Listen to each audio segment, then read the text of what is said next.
Bu Krisna, kita balik lagi nih ke tema kita hari ini tentang manajemen emosi ya Bu. Nah, Jadi kan kalau manajemen ternyata bukan ngomongin manajemen keuangan aja, tapi juga manajemen emosi. Gimana supaya kita bisa mengolah emosi kita agar yang tetap perlu disampaikan, tapi dengan cara yang mungkin membuat pasangan atau anak-anak kita itu mengerti, bukan artinya malah jadi memusuhi. Nah, menurut Ibu Krisna sendiri gimana Bu tentang tema kita hari ini? ya ini memang sebuah tema yang sangat menarik ya, khususnya di masa pandemi COVID-19 ini kan, aduh, kalau kita nggak bisa memiliki self control ya, emosinya itu kita nggak punya pengendalian diri, nggak kita kelola, tentu akan menambah masalah. Artinya dalam masa pandemi ini orang pasti sudah banyak yang memikirkan ini masalah yang besar, walaupun sebetulnya kita bisa buka mindset kita untuk melihat ini sebuah peluang yang baik juga, kesempatan banyak hal yang positif yang bisa kita perbaiki di masa-masa pandemi COVID-19 ini. Tetapi pasti banyak orang yang mengatakan ini masalah besar, ini masalah besar. Nah, kalau masalah ini kemudian kita sikapi dengan reaktif, dengan emosional, hancur sudah, gitu ya. Artinya akan sangat perang dan berpengaruh luar biasa dalam kehidupan keluarga ya, yang tadinya anak nggak apa-apa pulang sekolah, balik sekolah, kemudian berangkat kita cium, kita kemudian senang karena udah cantik, udah wangi, kemudian tidur siang kalau masih kecil-kecil, atau mungkin kita pulang udah larut malam, ketemu cuma 10 menit, setengah jam dengan manis-manis pelukan, sekarang 24 jam. Nah ini kalau kita nggak siap, emosi kita nggak kita kendalikan, kita kelola tadi ya, dalam manajemen emosi kan pengelolaan sebuah emosi. Nanti saya akan jelaskan emosi dengan akronim supaya follower kita bisa menangkap lebih mudah ya. Itu memang sangat tema kita saat ini, untuk kondisi saat ini. Nah, kalau gitu Bu, ada nggak sih Bu perbedaan antara emosi sama temperamen, supaya kita bisa ngerti dulu yang kita lagi bicarain tuh emosi apa temperamen sih? Temperamen itu kalau di dalam teorinya ada 4 temperamen dasar manusia ya, yang ada kolerik, sanguin, melankolis, dan flegmatis. Jadi kalau melankolis kan orang-orang yang lebih mengedepankan perasaan, ya perasaan dikedepankan dibanding logikanya, sehingga kadang-kala ada sentimental, ada keunikan yang lebih dia detail sekali karena melankolisnya itu. Dia perfeksionis kan kalau melankolis, itu temperamen dasar. Jadi juga misalnya kolerik, orang yang optimismenya tinggi, jiwa kepemimpinannya luar biasa, dia disiplinnya kuat gitu ya, ada apa-apa pokoknya terjang gitu ya, dia akan melakukan apapun untuk mencapai tujuan dia. Istilahnya kalau saya suka di seminar saya kan ada batu besar di depannya. Kalau orang kolerik akan ditendang, ini batu ngapain ada di sini? Ya, kalau orang melankolis akan berpikir ini batu sejak kapan ya ditaruh? Siapa yang menaruh? Ya, untuk apa ditaruh di sini? Ya, jadi dia lebih banyak dengan perasaan dan pikirannya karena memang detail orang melankolis itu. Temperamen dasar yang ketiga flegmatis. Flegmatis itu orang yang cenderung tidak berani beresiko, sangat tenang. Ya. Nanti kalau tetangganya kebakaran, orang udah pada lari, dia kebakaran ya. Lelet ya. Gak telat ya. Nah ini temperamen dasar gitu ya. Kemudian yang penggembira kayak kita ini model gini, kita ini badut ya. Itu adalah sanguin. Itu temperamen dasar yang memang bawaan sejak lahir gitu ya. Yang dalam kehidupannya akan terus mewarnai, ya akan susah untuk kemudian dihilangkan, itu akan susah, itu sudah bawaan, natur, dorongan alamiah. Nah kalau emosi itu kan sebetulnya dari kata emovere itu bergerak, ya move, bergerak. Jadi kumpulan perasaan yang memang kemudian itu terekspresikan melalui tindakan fisik karena atas dasar peristiwa yang dia alami, peristiwa yang dia rasakan, yang dia dengar. Misalnya saya dibilang, Gisna kok gendut banget ya, bisa bisa kemudian emosi karena dengar sesuatu yang nggak enak. Ngajakin ribut nih. Itu jadi kumpulan perasaan yang menjadi reaksi fisik kita karena kita mendengar sesuatu, merasakan sesuatu kayak pandemi COVID-19 saat ini.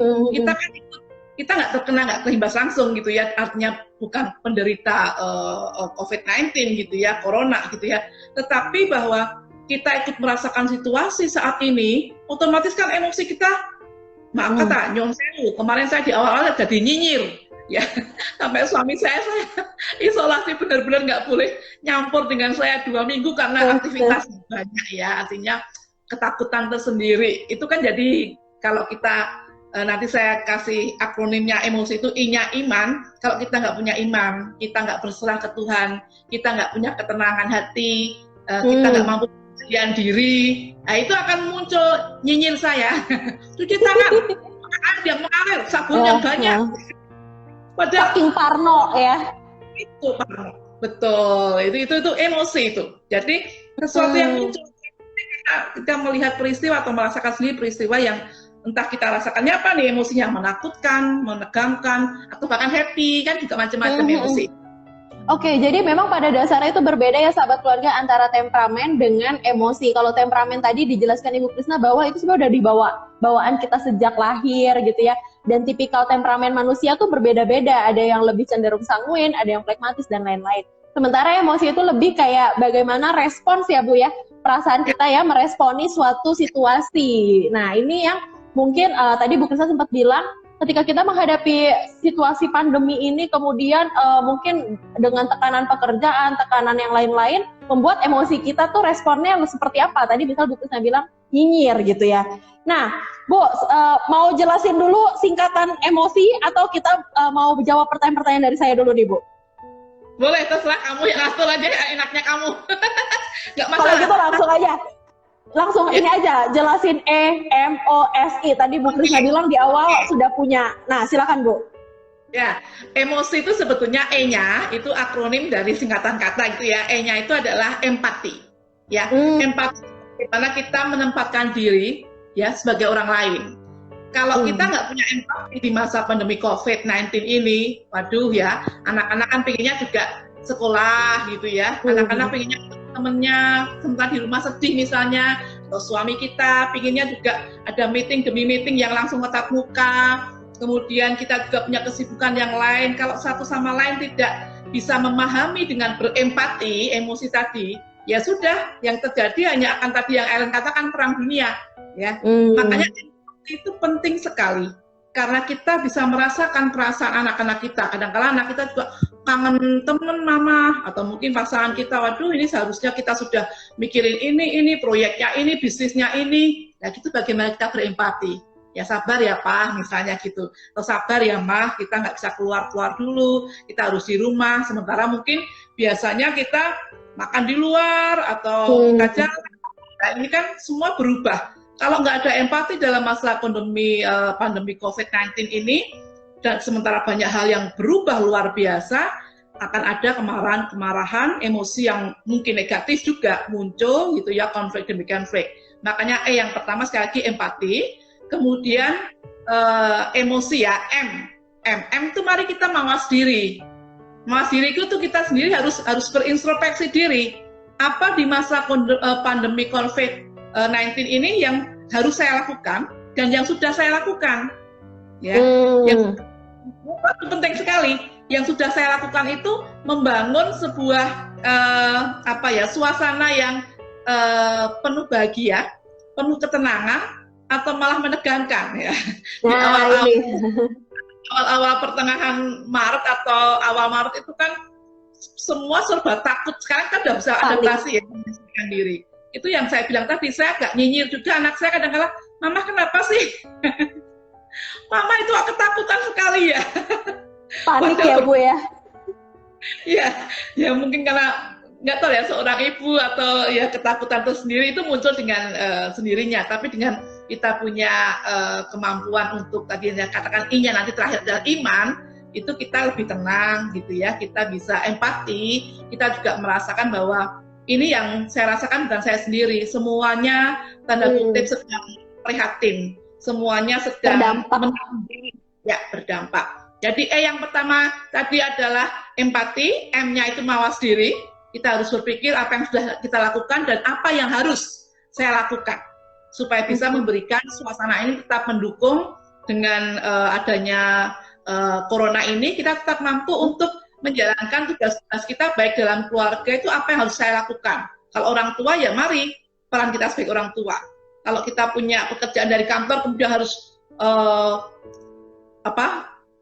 work from home, ya, kerjakan pekerjaan di rumah, ya kita bisa mengalokasikan waktu dengan baik. Itu tadi yang saya bilang M-nya mawas diri. Kemudian O-nya itu dari obedience gitu ya, patuh. Kita taat pada aturan. Aturan pemerintah cuci tangan, nggak usah mudik, jangan mudik. Iya. Ini kan pasti kakinya Ellen pengennya lari ke mall. Kaki aku pengen mudik ke Depok nggak bisa nih.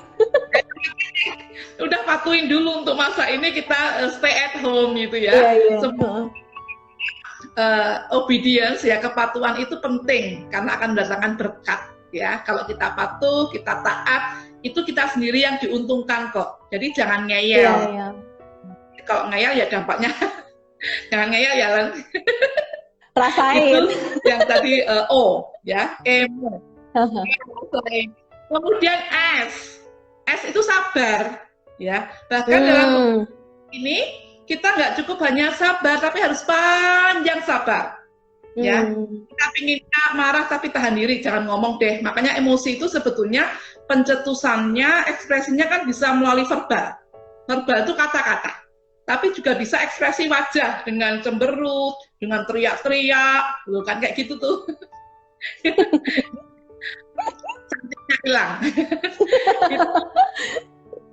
Tapi untung udah ada yang punya gitu ya. Jadi itu namanya sabar ya. Kamu cemberut, saya tak tersenyum ya. Itu misalnya seperti itu. Itu sabar itu diuji dengan situasi yang saat ini. Ya sudah, yuk tahan diri, jangan mudah bereaksi, lebih banyak kita menahan untuk melakukan hal-hal yang positif, itu bisa membuat kita menjadi lebih berharga kan, dan menghargai diri sendiri. Yang terakhir I, emosi, I-nya itu iman, itu yang saya katakan tadi. Iman itu penting sekali. Selama ini mungkin kita jarang berdoa, jarang beribadah dengan alasan macam-macam, nggak punya waktu, kerjaan nih gitu ya. Ya ini sekarang saatnya, kesempatan buat kita untuk menyatukan diri dengan anggota keluarga kita, dengan pasangan kita. Kemarin saya juga kadang-kala menyanyi bersama, berdoa bersama. Lebih ditingkatkan karena keimanan itu membuat hati kita tenang. Kalau hati kita tenang, kita bersyukur, kita happy, ya otomatis emosi akan terkendalikan. Jadi itu akronim yang saya berikan ya untuk para follower saat ini. Terima kasih yang sudah mengikuti Instagram kita live ini ya. Untuk emosi, E-nya empati, M-nya mawas diri. O-nya obedience tadi, patuh gitu ya. Kemudian S-nya sabar, dan I-nya adalah miliki kehidupan iman yang hidup yang kuat. Itu. Jadi kalau udah beriman, udah percaya sama Tuhan, ya udah dipercayakan. Jangan masih khawatir inilah, khawatir itulah. Jadi bawaannya tadi kalau kata istilahnya Bu Krisna tuh jadinya nyinyir, karena jadinya serba panik, semuanya aduh gimana nih. Padahal dibilang ya kesusahan atau kekhawatiran hari ini ya cukup hari ini gitu kan. Besok ada kekhawatiran atau kesusahan yang lainnya yang mesti kita tanggung, dan memang percaya aja bahwa setiap pencobaan atau ujian yang kita alami, penderitaan itu tidak melebihi dari kekuatan yang Tuhan berikan bagi kita. Nah, ini kita baru 18 menit aja Bu, udah ada pertanyaan banyak. Kalau gitu langsung dibacain aja nih Bu ya. Ini dari Vita A Prilia _K. Apakah emosi dipengaruhi temperamen, Bu? Emosi dipengaruhi nggak tuh Bu sama temperamen? Sangat, ya. Tadi kan saya sudah jelaskan di awal, kalau kolerik orangnya tegas tuh batu di depan tadi tendang, ya. Artinya bahwa temperamennya juga, misalnya dia sudah punya janji ya tidak bisa diubah-ubah. Dia punya prinsip itu akan dibujuk kayak apapun akan susah. Temperamennya karena dia orang tegas, jiwanya pemimpin. Jiwanya untuk mengatur juga ada gitu ya, untuk bagaimana dia punya kuasa, power, itu di kolerik. Itu mempengaruhi sekali dia dalam emosinya. Kalau tidak ya bilang tidak, saya nggak suka ya kamu seperti ini, harusnya kamu begini. Beda dengan orang pragmatis yang diem, nanti kalau ngomong tersinggung atau melankolis. mending nggak ngomong deh, tapi dipendem-pendem, mikirnya muter-muter gitu ya. Itu tuh mempengaruhi sekali dalam mengekspresikan sebuah emosi. Jadi kalau pertanyaannya apakah temperamen mempengaruhi emosi? Oh iya, sangat gitu ya, sangat. Kalau orang jadi temperamen seseorang mempengaruhi bagaimana dia menyampaikan emosi yang dia miliki. Ya, oke. Berarti tadi Mbak Vita memang tergantung dari orangnya nih. Jadi setiap orang tuh pasti punya 4 unsur tadi, tapi mana yang paling dominan ya Bu? Apakah dia lebih dominan ke sanguin atau lebih ke plekmatis atau kemana? Nah ini dari Oktovina Anabella. Nah bagaimana tips dari Ibu Krisna untuk mengendalikan emosi seperti di masa sekarang? Dan bagaimana mengajari anak untuk belajar empati dan berbagi kepada sekitar? Gimana Bu Krisna? Ya, pastinya kalau untuk mengajari anak, dari pertanyaan yang terakhir tadi ya, artinya untuk mengajari anak itu kita harus memberikan teladan. Ya, kalau kita untuk mengendalikan emosi, pastinya kan kita memang harus menahan diri, pengendalian diri. Ya, self control kita harus baik. Itu bisa kalau kita memiliki kehidupan iman yang kuat. Ya, karena manusia itu kebahagiaan, rasa bersyukurnya kan diukur dari apa yang ada, yang mungkin apa yang dilihat. Kalau dia nggak bisa jalan, dia nggak punya mobil, dia nggak punya rumah, dia mungkin akan bisa kemudian nggak happy. Ini marah-marah, kok nggak bisa keluar, nggak bisa makan enak, nggak bisa punya kerjaan, atau lagi yang imbas mungkin di PHK. Nah ini, mari kalau kita memiliki kehidupan iman yang kuat, kehidupan doa, kemudian kita juga sudah terlatih untuk tidak reaktif.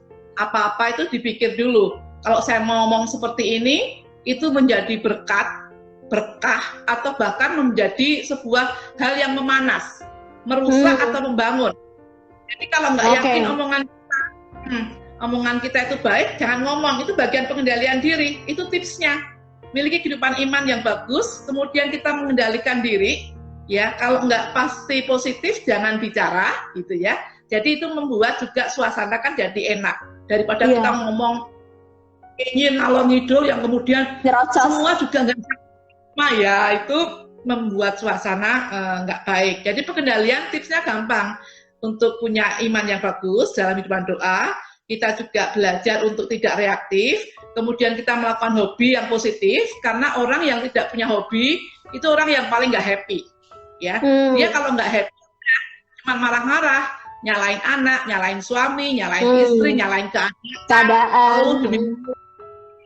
Tapi kalau dia punya hobi, kemudian dia melakukan, dia akan merasa happy, dia merasa berharga untuk dirinya sendiri. Nah, orang yang bisa menghargai dirinya sendiri, yang merasa UMI-nya kuat, bisa menerima, bisa berdamai dengan masa pandemi COVID ini, ya bisa mensyukurinya, itu lebih bisa menekan emosinya. Jadi tipsnya itu, lakukan hobi yang positif, berdamai dengan situasi saat ini, jangan jadikan ini suatu yang tersiksa, jangan jadikan ini sesuatu yang istilahnya membuat kita itu terluka gitu ya. Tapi justru mindset kita buka ini yang kita syukuri. Banyak hal yang bisa kita lakukan. Dulunya jarang olahraga, bisa olahraga. Dulu jarang masak, sekarang kreatif masak. Nah ini membuat badan gemuk tapi membuat happy. Kemudian untuk anak-anak, untuk mengajarkan berempati, ya kita minimal berempati dulu ke anak. Ya, kalau misalnya sibuk, pengennya dimengerti anak kita, ya kita cukupi dulu kebutuhan emosional anak kita. Kita peluk di pagi hari, kita ajak makan bareng-bareng, kita omongin, dikomunikasikan. Nanti mama jam sekian sampai jam sekian ada yang dikerjakan. Tolong ya, sekarang kamu makan sama mama, kita nyanyi-nyanyi sama mama, kita main sama mama dulu, tapi nanti jam sekian sampai jam sekian mama sedang ada pekerjaan. Jadi biar anak terpenuhi dulu emosionalnya, dipeluk, dicium, diajak main sebentar, makan bersama, itu kan merasa dia dimiliki, dicintai. Itu sudah terpenuhi, nanti untuk empati ke kita gampang. Tapi kita lakukan dulu bagian teladan ya. Jadi hal pertama Ibu siapa tadi ya? Aduh, harus scroll lagi nih. Untuk Ibu Oktovina, jadi yang pertama dilakukan adalah memberikan teladan dulu bagi anak. Jadi kalau misalnya, saya ingat banget satu kalimatnya Bu Krisna, bahwa anak itu adalah peniru yang ulung. Jadi memang intinya adalah mau bagaimana kalau misalnya anak kita ingin agar anak kita menjadi orang seperti apa, maka tunjukkanlah duluan dari diri kita sendiri supaya anak bisa meniru dari orang tuanya gitu ya. Kalau anaknya maunya, kalau ibu ingin anaknya berempati, jadi lakukan dengan pertama kali berempati dulu kepada si anak, apa yang menjadi kebutuhannya, apa yang dirasakan si anak gitu ya, dan melibatkan anak dalam diskusi. Misalnya jam segini sampai jam segini mama atau papa harus tugas bla bla bla, nanti abis ini kita main ya, seperti itu. Baik, tadi karena sempat terputus-putus Bu, ini ada beberapa yang komen minta diulang di bagian emosi. OS-nya itu adalah obedience atau ketaatan, kepatuhan. Bagaimana kita mematuhi imbauan, misalnya imbauan pemerintah itu apa, karena itu pasti hal yang terbaik yang sudah mereka pikirkan untuk kesejahteraan kita.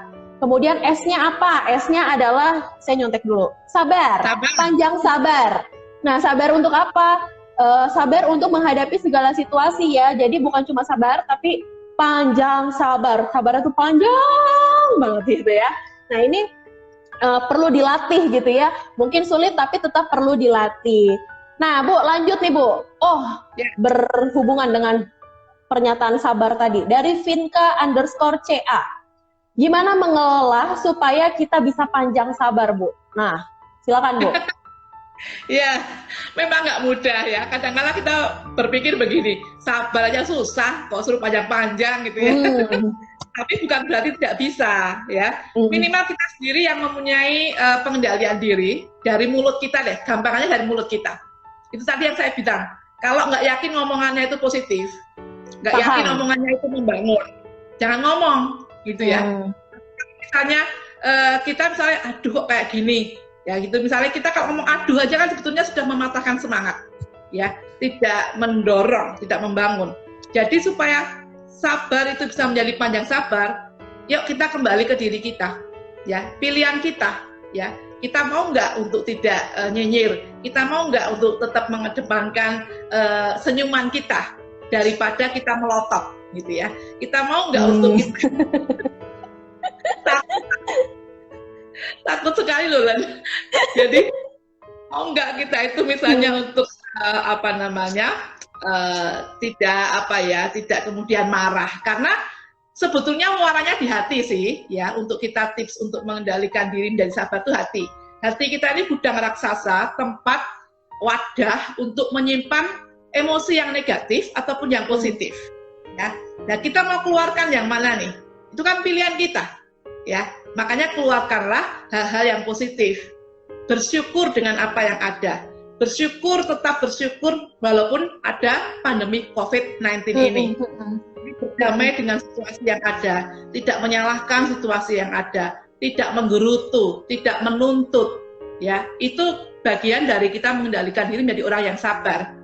Jadi, menjadilah orang yang bersyukur dengan apa yang ada. Bukan berarti tidak melakukan apa-apa. Ya, berserah, tapi bukan berarti nggak melakukan sesuatu, tapi kita yakin ada kuasa Tuhan yang mampu menolong kita. Ya, kita lari, saya harus gimana nih Tuhan? Kamu tenang, tetap tenang, yakin, diam diri, banyak doa, berpikir apa yang bisa kamu lakukan yang terbaik. Makanya isi hari-hari kita dengan hobi yang positif tadi. Kita harus mau senantiasa beradaptasi nih situasi seperti ini. Kalau kita nggak mau beradaptasi, punya inisiatif, waduh, kita cuma tidur makan, ngeluh, negatif terus. Jadi gendut lagi jadinya, Bu. Kembali ke diri sendiri untuk sabar itu. Jadi kalau bisa dibilang panjang sabar itu kalau bisa disimpulkan dari pernyataan dari Bu Krisna, pertama dipikir dulu apakah pernyataan atau perilaku kita itu baik atau tidak. Kedua, mungkin bermanfaat atau enggak. Kalau udah nggak baik, nggak bermanfaat, ya jangan dilakuin. Nah, jadi makanya untuk panjang sabar mungkin kita bisa mengalihkan. Kan kalau misalnya work from home pasti ada waktu di sela-sela kita bisa ngambil istirahat sebentar ya. Itu mungkin bisa dengan melakukan hobi lainnya. Kalau saya tiba-tiba sekarang jadi doyan masak, Bu, mungkin sebentar lagi saya mau daftar ke MasterChef. Jadi memang ada banyak potensi yang mungkin selama ini kita nggak pernah tahu kita punya. Nah, semenjak ada waktunya, kalau dulu kerja di kantor mungkin mikirnya kangen rumah, kangen tempat tidur, kangen pengen sambil makan, sambil ngopi, sambil apa, atau selama ini mikirnya kalau ke kantor harus make up-an, selama work from home bisa irit make up, tapi saya tetap make up-an. Nah, ini hal-hal kita ngelihat dari hal yang positifnya. Jadi ada kemungkinan nggak Bu Krisna bakalan bagiin tips yang tadi EMOSI supaya bisa dibaca sama sahabat keluarga nanti di feednya Instagramnya FFI. Oh ya, boleh. Boleh ya? Ya, jadi nanti sahabat keluarga jangan khawatir tadi tentang EMOSI. Jadi istilahnya tuh mengelola emosi dengan emosi gitu ya Bu ya? Boleh, besok saya bikinkan. Ya, besok saya bikinkan, kemudian akan di post di Instagramnya Family First Indonesia. Siap. Ya. Nah, jadi sahabat keluarga tadi kalau misalnya kelewat ya, Bu Krisna tadi sudah memberikan tips tentang emosi. Emosi itu menjadi akronim, sudah diberikan akronim dari Bu Krisna, saya nyontek sedikit nih ya. E itu artinya empati, bagaimana kita berempati pada situasi orang lain, bahwa yang terdampak, mungkin kita tidak terdampak secara langsung sebagai penderita, tapi mungkin kita bisa terdampak dari segi ekonomi, dari segi hobi, dan lain-lain gitu ya. Artinya semua orang punya kesusahannya masing-masing, nah kita mesti berempati. Kemudian yang kedua, M-nya adalah mawas diri. Mawas diri itu adalah bagaimana kita sendiri melihat, introspeksi, mengevaluasi diri kita. Apakah kita sendiri punya, misalnya nih ya, di rumah lagi ada masalah, jangan kita punya andil atau apa, apakah kita sudah cukup dapat mampu mengendalikan diri kita gitu ya. Kemudian O itu obedience atau kepatuhan, ketaatan dari setiap imbauan pemerintah gitu ya. Jangan keluar ya, tetap keluar, aduh tampeng amat gitu kan, jangan mudik, tetap mudik, nah akhirnya disuruh putar balik lagi, nah rasakan sendiri deh tuh kan. Nah terus S, sabar. Nah sabar di sini bukan cuma sekadar sabar, tapi panjang sabar. Panjang sabar itu misalnya apa? Kita mulai berpikir setiap mau mengucapkan sesuatu atau melakukan sesuatu sebagai suatu respons terhadap situasi, dipikir dulu apakah hal itu baik. Nah, kalau misalnya sudah baik, oh itu hal yang baik kok, nggak ada masalah kok. Nah, kedua dipikir lagi, apakah halnya itu berguna? Nah, kalau nggak berguna ya jangan dilakuin. Apalagi kalau udah nggak baik, nggak berguna pula ya jangan. Nah, kemudian yang terakhir, I, iman. Nah, evaluasi diri, apakah selama ini iman kita itu sudah cukup kuat? Kalau misalnya kita sudah yakin bahwa kita cukup beriman, makanya ya udah percayakan saja, jangan kekhawatiran hari ini dilanjutin lagi sampai besok, atau hari ini kita udah mikirin 10 tahun ke depan yang kekhawatirannya gitu ya, yang belum tentu terjadi. Jadi kekhawatiran hari ini cukup hari ini, kesusahan hari ini cukup hari ini. Jadi yakin aja, kalau tadi kata Bu Krisna, Tuhan pasti ngasih rencana yang damai sejahtera ya, rancangan terbaik buat kita semua. Jadi jangan khawatir, semua penderitaan kita pasti sesuai dengan kemampuan kita gitu. Nah Bu Krisna, sambil nunggu yang lain nih, sahabat keluarga kalau mau bertanya silakan tinggalkan komen ya. Nah sambil nungguin yang lain bertanya, aku mau tanya nih Bu, kalau tentang stres, nah gimana korelasi antara emosi, pengelolaan emosi gitu ya, manajemen emosi ini dengan manajemen stres? Karena orang banyak akhirnya dibilangnya manajemen emosi artinya harus nahan emosi, kan padahal bukan ya Bu ya, tapi tentang bagaimana kita emosi kita disampaikan atau diekspresikan dengan tepat. Nah gimana Bu untuk mengatasi stres dengan manajemen emosi? Ya, stres itu kan sebetulnya apa yang kita inginkan itu tidak menjadi sebuah kenyataan. Jadi harapan kita tidak terpenuhi itu bisa menimbulkan stres. Ya, itu stres seperti itu. Karena apa yang kita impikan, apa yang kita bayangkan, yang menjadi ekspektasi kita tidak bisa kita lakukan, tidak bisa kita wujudkan, kemudian timbullah stres. Nah, hubungannya dengan manajemen emosi, makanya dalam stres itu kita larinya kemana nih? Mau teriak-teriak, mau banting piring, ayam, atau gebrak meja, atau kita mau lari dalam doa, atau kita mau tetap bisa melihat dengan ketenangan, oh ini gagal nggak apa-apa, berarti masih bisa dengan cara yang ini atau cara yang itu. Hidup ini nggak semuanya nggak apa-apa deh, walaupun saya kecewa, tapi kemudian dia nggak reaktif. Itu bagian dari manajemen emosi. Jadi hubungannya memang sangat erat. Orang stres itu mudah sekali untuk kemudian melampiaskan amarahnya. Tetapi sekali lagi, manajemen emosi itu kan tergantung diri Anda, hati Anda ini, termasuk yang banyak yang positif atau yang negatif yang Anda simpan di hati. Kalau Anda banyak positifnya, ya, pikiran positif, belajar bersyukur dengan apa yang ada, menerima, bukan hati nggak melakukan apa-apa, tapi ya sudah, kita udah berusaha yang terbaik, hasilnya kayak gini, kita mau marah, mau teriak-teriak, gunanya apa? Ya itu Ya, mau nangis ya nggak apa-apa, Tuhan kasih kita air mata. Kalau untuk menangis, saya pikir malah itu jauh lebih bagus daripada kita mengeluarkan ekspresi emosi verbal kita, kata-kata kita yang menusuk hati, ya. menyalahkan orang lain, menyalahkan kondisi yang itu kemudian akan diingat bertahun-tahun pada orang-orang di sekitar kita. Karena ingat ya, salah satu hal yang sudah keluar tidak bisa ditarik lagi adalah kata-kata. Nah, kalau kita stres, kemudian emosinya kita jelek, ya sudah, kata-kata yang kita keluar perbendaraannya juga jelek. Nyalain kamu, maaf kata misalnya bego, bodoh, kasar ya. Seperti itu. Tapi kalau ya sudahlah, next time lebih bagus lah, better gitu ya. Oke, enggak apa-apa deh, ini buat pelajaran kita, lain kali jangan diulang ya. Ya itu kan sama-sama sebetulnya mensikapi stres, tetapi dengan manajemen emosi yang berbeda. Mau marah, mau bersyukur, begitu. Jadi memang harus istilahnya tadi kita melatih diri supaya lebih legowo ya Bu ya, nggak ngoyo gitu kan. Memang kalau stres itu kan tadi berarti kalau kata Bu Krisna adalah ketika suatu ekspektasi atau harapan kita tidak bertemu dengan kenyataan, tidak sesuai dengan kenyataan kita gitu. Nah di sini Bu Krisna mengingatkan bahwa agar tidak stres, hal pertama yang dilakukan ya misalnya adalah dengan cara istilahnya legowo gitu ya, berbesar hati ketika tidak mencapai suatu ekspektasi tersebut. Nah, Bu, ini saya mau tanya tentang hal yang mungkin sangat relevan dengan keadaan saat ini ya, Bu, dalam work from home. Nah, misalnya pasangan suami istri nih, Bu, mungkin di kantor mereka adalah suatu punya jabatan yang cukup tinggi gitu ya, atasan gitu. Tapi ketika work from home, perannya tersebut terbawa ke rumah, Bu. Jadi cara dia menyampaikan mungkin secara dia nggak sadar sebenarnya ya Bu, bukan sengaja, mungkin hanya karena kebiasaan akhirnya bossy atau suka memerintah, kemudian akhirnya membuat orang di rumah juga jadi apaan sih, ini kan bukan di kantor gitu. Nah itu kayak gitu-gitu gimana Bu? Itu harus dikomunikasikan. Jadi semua masalah itu kan sebetulnya ada pernyataan yang mengatakan rahasia ini besar, tapi yang maksud adalah hubungan ini yang bicara masalah komunikasi. Tidak ada masalah kalau misalnya komunikasi itu baik-baik saja. Tapi kalau komunikasinya buruk, seperti memerintah, kalau dalam pola asuh nih orang tua kan berarti dia termasuk yang otoriter, menyuruh-nyuruh.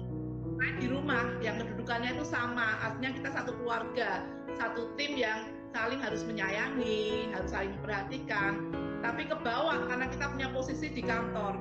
Ya mari, kalau memang ini yang otoriter itu bapaknya, ibunya ketika malam pas situasi enak, suasananya enak, udah makan, udah minum, kita pijetin kakinya apa, sebetulnya tadi papa itu nggak bagus loh, didengar anak-anak bilang ke mama gini, ini perasaan mama sih Pak, lain kali apa nggak sebaiknya kalau seperti itu kan mungkin papa kebawa di kantor, sedih deh mama gitu, bukan nyalain dia, tapi kita mengungkapkan perasaan kita. Ya, itu namanya I miss it. Ini loh berita saya, ini loh perasaan saya, komunikasi daging nih, dari hati, yang bukan hanya kulit-kulitnya. Jadi kalau hubungan suami istri, itu harusnya memang komunikasi yang dari dalam daging ini ya istilahnya dalam teorinya itu. Berani dikeluarkan. Jangan lupa, hanya timingnya harus tepat ya, makanya saya tadi bilang harus sudah makan, sudah rileks, mungkin kita ambil minum yang enak kesukaan dia, kita pijetin kakinya baru ngomong, tapi sebetulnya mama sedih loh, papa bilang begini, apa nggak sebaiknya kalau seperti itu pas kalau nanti kita di dalam kamar berdua, anak-anak kan jadinya melihatnya kan gimana gitu ya, mama sendiri kan merasa maaf loh ya, kurang merasa dihargai gitu-gitu, tapi sorry loh ya Pak, ini bukannya, nah nanti kalau udah waktunya tepat, kalau juga udah kenyang, itu beda reaksi. Gitu ya, oh sorry, habisnya aku pusing mikirin kantor gini misalnya. Papa, aku ngerti kok, ya papa kan di kantor pasti banyak proyek, banyak tugas-tugas yang harus diselesaikan, ke keluarga, jadi imbasnya aku deh, misalnya begitu. Ya harus pengertian ya Bu, dan mesti pengertian, mungkin sebenarnya dia nggak bermaksud, makanya disampaikan. Tetap harus dikomunikasikan, tapi mungkin dicari waktu yang tepat ya Bu. Istilahnya kalau lagi bulan puasa gini, orang belum selesai buka puasa, udah dirongrong dengan segala macam keluhan. Aduh, perang dunia ke-7 yang ada ya kan, banting-banting piring nanti. Nah ini yang bahaya, manajemen emosinya mesti juga dikontrol ya. Nah Bu, kalau misalnya ini kalau orang tua ya, orang dewasa mungkin lebih mudah ya Bu kita mengenali diri kita sendiri. Nah tapi bagaimana dengan anak-anak Bu? Maksudnya mungkin mereka sendiri belum paham tentang apa itu emosi ya kan? Dan gimana cara mengolah emosi. Nah menurut Ibu sendiri kita sebagai orang tua gimana sih Bu supaya membantu anak-anak supaya mereka bisa mengelola emosi mereka dengan baik? Yang pertama yang harus dilakukan adalah kita menjadi pendengar yang baik. Jadi kita mendengarkan setiap keluhan dan memang beban-beban anak kita. Kemudian yang kedua, kita bantu dia untuk mengekspresikan emosinya. Misalnya kamu sedih ya, karena ada pandemi corona ini nggak bisa kemana. Iyalah, Mama, pasti aku jenuh lah, aku pengen nonton film di bioskop, aku pengen makan ini, makan itu, aku pengen ketemu temanku main futsal misalnya. Aduh iya ya, Mama juga sebetulnya pengen ada ajak kamu jalan-jalan, makan di tempat favorit kita, pengen ketemu dengan teman-teman Mama untuk ini itu semuanya batal, semuanya ditunda. Kita sama-sama ya. Jadi pertama memang dengarkan dulu, menjadi pendengar yang baik buat anak. Yang kedua kita bantu anak untuk mengungkapkan emosinya, termasuk ide-idenya. Pinginnya kamu apa sih? Mama harus gimana? Besok mau masak apa nih yang enak? Besok mau main apa nih? Jadi itu bagian dari kita mengajarkan anak untuk mengolah emosi. Kita peluk dia, sini, kesayangan mama misalnya, sini, dibelai. Ini kan bagian dari kebutuhan utama anak.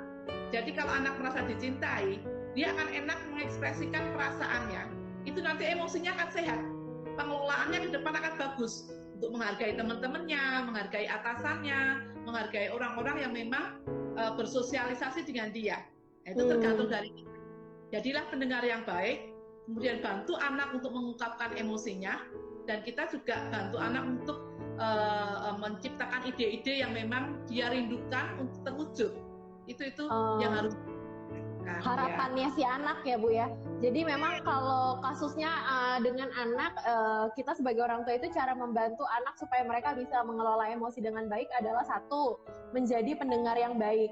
Mendengarkan apa? Mendengarkan harapan mereka, keluhan mereka, supaya mereka sendiri bisa mengelola emosi atau memberikan respons terhadap situasi dengan cara yang baik gitu kan. Nah yang kedua, balik lagi tadi Bu Krisna sudah sempat bilang bahwa kita sebagai orang tua juga mesti menunjukkan gitu kan, menunjukkan emosi yang stabil tuh seperti apa sih, emosi yang baik tuh disampaikannya seperti apa sih. Nah sehingga anak-anak bisa meniru atau mengcopy apa yang kita lakukan gitu ya Bu Krisna ya. Nah ini Bu ada pertanyaan dari Rostanila Rosa. Ada nggak tips sederhana yang bisa menolong orang tua agar emosi tetap stabil walaupun dalam kondisi yang sulit sekalipun? Makasih. Sebenarnya tadi udah dibahas, tapi mungkin Bu Krisna bisa berikan ulang lagi Bu secara singkat. Gimana caranya Bu? Ya, semuanya kembali ke kita ya. Kalau kita mau menjaga emosi diri kita, itu kita sendiri harus merasa berdamai dengan kondisi yang ada saat ini. Ya, kita belajar bersyukur dengan apa yang ada. Gitu ya. Memang berat, tapi kita pahami ini semua dampaknya kan semua orang, bukan hanya ke kita. Jadi kita harus bersyukur, berdamai dengan kondisi yang ada. Kemudian kita sendiri juga harus senantiasa untuk mampu mengekspresikan hal-hal yang positif, melakukan hobi-hobi yang positif, kemudian memiliki kehidupan iman yang sehat. Ya, banyak berdoa, kendalikan mulut kita. Kalau saya ngomong seperti ini membangun atau merusak, ini memotivasi atau justru meruntuhkan harkat martabat orang-orang. Jadi paling mudah kunci mulut kita. Kunci mulut kita sebelum kita mengeluarkan bereaksi, kemudian bersyukur dengan apa yang ada. Yuk kita perbanyak ibadah kita, banyak berdoa, karena doa itu memberikan ketenangan yang luar biasa. Kita yakin ada kuasa lain, yaitu Tuhan sendiri, yang akan kemudian membuat kita itu nyaman perasaan kita di semua rasa yang mungkin stres, takut, khawatir, ya itu akan bisa mereda karena kekuatan doa dan keimanan kita. Kita percaya Tuhan tidak pernah meninggalkan kita, sekali-kali kita tidak akan dibiarkannya. Ya, kita perkatakan hal-hal yang positif. Ya, perkatakan keyakinan iman kita dengan positif, dan itu akan membuat kita iya ya masih bersyukur. Saya sendiri nggak sakit, saya tidak harus ke Wisma Atlet, saya tidak harus di rumah sakit Persahabatan. Bayangin mereka yang keluarganya harus di isolasi dan di sana itu kan antara kita berjuang, berdoa, berharap benar-benar dengan seluruh kekuatan doa, dana, biaya apapun ya, kita nggak nyaman sama sekali. Nah kalau Anda masih sehat, masih berjumpa dengan pasangan Anda, anak-anak Anda, kemudian masih beraktivitas normal di rumah memang sih, tapi bisa melakukan banyak hal, syukurilah itu. Itu membuat kita. Jadi ingat satu lagu Bu, syukuri apa yang ada, hidup adalah anugerah ya, saya lupa. Iya anugerah.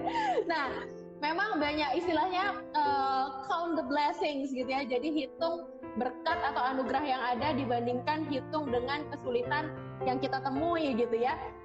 Contoh paling simpel misalnya dengan nafas kehidupan yang baru yang tiap pagi Tuhan kasih itu udah paling, aduh anugerah paling wow gitu kan. Gimana di luar sana malah banyak yang orang istilahnya mau menukar apapun agar mereka dapat mendapatkan nafas kehidupan yang baru, sementara kita dikasih nafas kehidupan yang baru tapi mungkin kita lupa mensyukurinya setiap saat gitu. Bu, tinggal 10 menit Bu, aku mau nanya lagi Bu.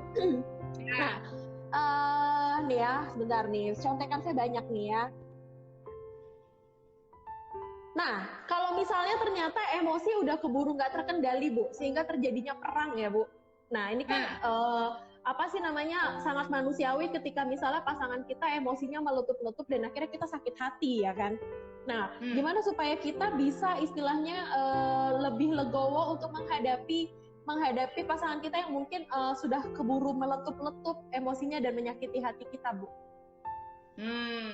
Aku tadi inget lagu juga nih, jagalah. Jangan kau nodai, iya. Jagalah hati, jangan kau nodai, gitu ya. Iya. Tugas kita nih semua, biar gak emosi, gak stres, jaga hati. Ya memang nggak mudah kalau emosi udah meletup-letup. Minimal sih kalau saya ya, kadang-kala misalnya dalam keluarga ya, kan nggak mungkin keluarga nggak pernah marah, nggak ada keluarga tanpa konflik ya. Tapi yang terpenting adalah bagaimana kita menangani konflik itu, gitu ya. Konflik itu biasa, tapi penanganannya yang harus biasa. Nah, ketika udah memuncak, gitu ya, minimal salah satu kita diem, jangan diresponi. Ya memang nanti jangan mau diem aja ngapain? Dari tadi dibilangin kok cuma diem kayak patung. Emang aku ngomong sama tembok? Nah, itu kayak gitu. Ya, itu bisa terjadi. Ya sudah nggak apa-apa, kamu ngomong dulu aja, ngomong gitu kan. Tapi itu bagian dari memang kita mereda emosi kita. Kita kadang-kala bisa dengan tadi yang sebetulnya tips-tipsnya adalah kita bisa dengan doa menenangkan diri. Mau nangis boleh, karena air mata bagian dari anugerah Tuhan untuk mengekspresikan perasaan kita yang terdalam. Entah kecewa, sakit hati, ya Tuhan kenapa sampai seperti ini, kondisi sudah nggak enak, pasangan marah-marah, anak juga bandelnya minta ampun, apa yang harus saya lakukan? Kadang-kadang kita kemudian tertidur, istirahatlah ya. Kalau memang kita sudah capek, semuanya sudah memuncak, coba kita redam dengan diam, kemudian kita istirahat, kita lari dalam doa. Itu tipsnya seperti itu. Jangan kemudian melarut-larutkan dengan bereaksi yang panas ya. Harus ada yang mengalah. Kalau tidak ada yang mau mengalah, tidak ada yang mau untuk mengalah, bukan berarti kalah ya, tapi demi kebaikan semuanya. Nanti kalau situasi sudah baik, baru kita ngomong, sebetulnya kemarin nggak bagus seperti ini loh, lain kali kamu nggak boleh gitu ya. Biasanya kalau suami saya gitu, kalau saya meluap-luap gitu, saya ya mungkin saya habis itu merasa bersalah gitu kan, kemudian minta maaf ya Pak, kemarin nyinyir, ngomel nggak karu-karu, nggak ada ujungnya sampai saya nggak apa-apa itu ya, tapi malu banget gitu ya. Lain kali kemudian kita mengendalikan diri, lain kali mau ngomel lagi kok ya nggak enak, karena kita kan pasangan kita itu sabar, tetap ngajak berdoa, tetap mengasihi kita. Walaupun saya juga merasa dia mungkin kecewa, sakit hati, tapi sikap yang penuh kelembutan, tetap menyayangi itu tetap dibutuhkan ketika ada konflik yang memuncak tadi. Ya, makanya yang dewasa, yang bijak, mengalah belum tentu kalah, tapi demi memenangkan persoalan demi kebaikan. Mengalah untuk menang gitu ya Bu ya. Ya. Saya nanti mau tanya tentang doa ya Bu, tolong diingetin. Cuma nih sebelum ini ada satu followers kita yang bertanya. Namanya _Chill. Malam Bu, saya merasa gagal karena tidak bisa melakukan hal-hal positif selama pandemi ini. Saya selalu merasa waktu tidak pernah cukup, boro-boro mau melakukan hal-hal positif. Bagaimana ya Bu? Saya bisa memahami ya. Terima kasih sharingnya, terima kasih pengakuannya merasa gagal. Nggak mudah loh. Maaf untuk orang yang mengakui bahwa dirinya gagal. Gagal, betul-betul. Masa, saya bisa punya waktu untuk dengan anak-anak, salahnya kamu sendiri, kamu nggak bisa. Bukan begitu. Ya mari kita introspeksi. Di mana akarnya nih? Kita cari. Kenapa kok sampai saya tidak bisa memberikan waktu padahal sudah ada work from home atau mungkin keluar rumah. Kalau dalam masa pandemi seperti ini, kita juga bisa atur kok nggak harus full seharian. Jadi gagalnya di mana nih? Gagal nggak punya waktu buat keluarga, apa terlalu sibuk? Bisa nggak dibikin part time, dibikin seminggu berapa kali, atau izin tengah hari? Oh nggak bisa begini-gini. Kalau nggak bisa nggak bangun lebih pagi? Atau kita punya waktu juga lebih pulangnya lebih sore. Nah ini yang kitanya. Kalau kita ngomong bisa pasti bisa. Tapi kalau kita udah ngomong nggak bisa, maaf ya, apapun caranya, masukan-masukan dari kita pun jadi akan susah. Mental jadi, ya. Jadi mari cari akarnya. Kok sampai nggak bisa di mana? Apakah karena saya cepat sekali? Masa iya sih nggak ada waktu liburnya, apalagi di masa seperti ini? Kalau nggak bisa karena apa-apa, memang hubungannya udah nggak bagus dengan anak dan dengan pasangan, ya perbaiki dulu. Kalau bakal hal yang terbaik, berarti ada yang tidak baik nih, ada yang sakit, ada yang rusak. Perbaiki dulu. Gimana komunikasinya biasanya? Yang pertama pasti komunikasi dulu. Itu harus diperbaiki untuk kemudian lancar di hal-hal yang lainnya. Begitu. Ya. Jadi memang intinya kayak dilihat dulu nih Ibu Kosil. Jadi memang dilihat akar masalahnya ada di mana. Apakah manajemen waktu tadi Bu Krisna sebut? Misalnya mungkin selama ini kurang karena mungkin kita kurang pagi juga bangunnya, misalnya seperti itu. Atau mungkin seperti apa ya? Kita kurang me time ya untuk mengambil waktu sejenak untuk beristirahat. Jangan salah, orang yang terlalu sibuk bekerja waktunya untuk bekerja terus belum tentu tuh lebih efektif loh. Kadang mereka malah tertekan, akhirnya malah jadi nggak selesai kerjaannya karena dilakukannya itu dengan tidak produktif gitu. Jadi memang ada waktunya untuk bekerja, ada waktunya untuk beristirahat. Terus tadi Bu Krisna juga sempat singgung, coba dilihat apakah mungkin ada masalah komunikasi, entah itu komunikasi dengan orang tua atau pasangan atau dengan anak kita gitu ya. Jadi satu tadi poin positif dari Bu Krisna adalah udah tahu diri, udah tahu tentang kita gagal aja itu udah suatu langkah yang baik gitu ya. Karena kita sudah berarti mengintrospeksi diri. Nah sekarang tinggal dilihat ke belakangnya, akar masalahnya di mana sih gitu. Nanti baru diatasi yang berikut-berikutnya. Jangan-jangan itu tumpukan-tumpukan masalah, jadi nggak tahu akar paling dalamnya tuh apa gitu ya. Oh ini ada saran dari Learning Center Guru_Siswa. Iya benar, manajemen waktu penting supaya nggak stres di rumah. Harus ada waktu me time. Nah ini yang tadi barusan aku bilang. Jadi kalau kerja terus pun itu juga belum tentu produktif ya sahabat keluarga. Jadi ya memang ada waktunya kita harus mengambil waktu untuk beristirahat supaya recharge energi kita gitu. Supaya kita bisa tetap positif. Kalau tadi di seminar tadi ya Bu ya, di seminar dibilang ada 20 menit. Habis itu misalnya 20 menit kita kerja, 5 menit kita ambil waktu untuk istirahat sebentar. Lanjut lagi 20 menit, terus 5 menit lagi istirahat gitu sahabat keluarga. Nah ini penting supaya kebutuhan energi dari segi energi fisik ataupun energi emosi, energi pikiran kita kembali bagus lagi gitu. Bu, tadi tentang doa Bu, ini kan Bu Krisna tadi berulang kali menyinggung tentang doa Bu. Saya jadi kepo. Jadi nah, gimana sih Bu supaya kita ya istilahnya peranan doa bersama keluarga atau peranan doa pribadi kita untuk memanage emosi kita atau mengelola emosi kita Bu?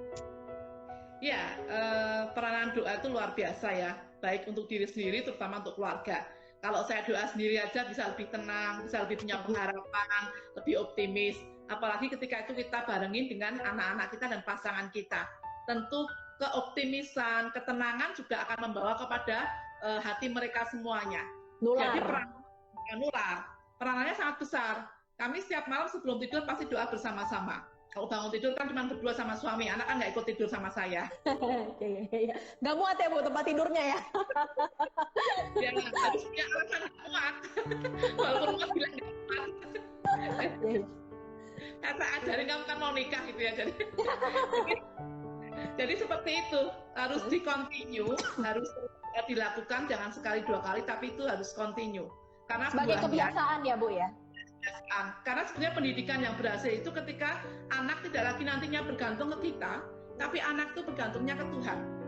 Itu pendidikan anak yang berhasil.